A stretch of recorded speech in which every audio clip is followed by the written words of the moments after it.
Seizing one more primetime moment to sway voters, President Trump and Democratic challenger Joe Biden squared off for the last time this election. Both candidates met on a debate stage in Nashville less than 2 weeks until Election Day to make their closing arguments to voters. KCAL 9 political reporter Tom Waite joins us now with the highlights. Tom? Hi there, Juan and Sarah. Well, it was a much more civil to start, but grew more intense with each question as President Trump and Joe Biden questioned each other's integrity and clashed on coronavirus, healthcare, racial justice, and the environment. Tonight, the final debate showdown between President Trump and Democratic nominee Joe Biden in Nashville, Tennessee.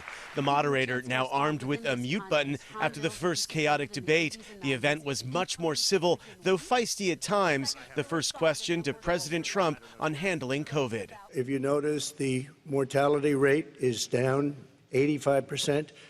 The excess mortality rate is way down and much lower than almost any other country. Anyone who's responsible for not taking control, in fact, not saying I take no responsibility initially, anyone who's responsible for that many deaths should not remain as President of the United States of America. The candidates were pressed on a plan going forward. We have to recover. We can't close up our nation. We have to open our school, and we can't close up our nation, or you're not going to have a nation. We ought to be able to safely open, but would they need resources to open?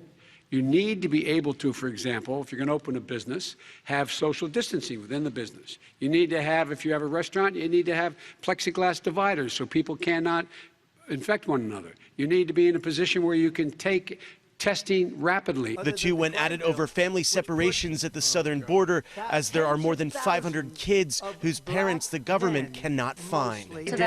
We did not. They built the cages. Who built the cages, Joe? Let's talk about what Who built the cages, Let's Joe? talk about what we're talking about. What happened? Parents were ripped, their kids were ripped from their arms and separated. And now they cannot find over 500 sets of those parents, and those kids are alone. The two duked it out on foreign policy, on Russia and North Korea. He's talked about his good buddy, who's a thug, and he talks about how we're better off. And they have much more capable missiles, able to reach U.S. territory much more easily than ever did before. Instead of being in a war where millions of people, Seoul, you know, is 25 miles away, millions and millions, 32 million people in Seoul. Millions of people would be dead right now. President we Trump, don't have that's a war, 30 and seconds. I have a good Thank relationship. You. President Trump tried to bait Biden into responding to unfounded accusations that Biden's son was involved in a pay-for-play scheme while Biden was vice president. You have to clean it up and talk to the American people. Maybe you can do it right now. I have not taken a penny from any foreign source ever in my life. On racial justice, President Trump and Biden challenged each other on who could better heal the nation. This is the guy who said, the problem with the crime bill, there's not enough people in jail.